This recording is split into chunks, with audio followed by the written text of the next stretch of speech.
What's up everyone? Welcome to the video. Today we're going to take a look at how to get a Jeep Compass unlocked, opened, and started if the key fob dies.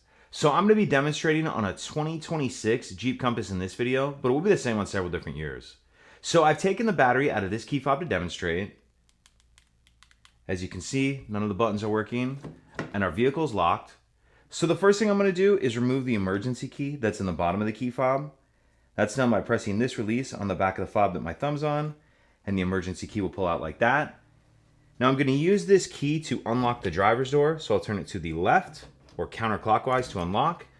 And once we unlock it, it's a good idea to go ahead and throw our key back in our fob, just so we don't lose it. Now as soon as I open the door, the alarm's going to start going off. How I'm going to stop the alarm from going off is I need to start the vehicle.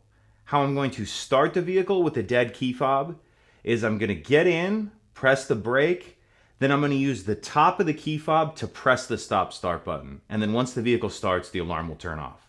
All right?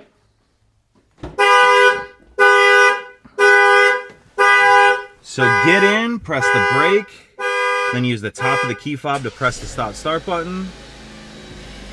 And once the vehicle starts, you'll be able to drive as you normally would. And then the only other thing you'll want to do is to replace the battery in your key fob as soon as you can.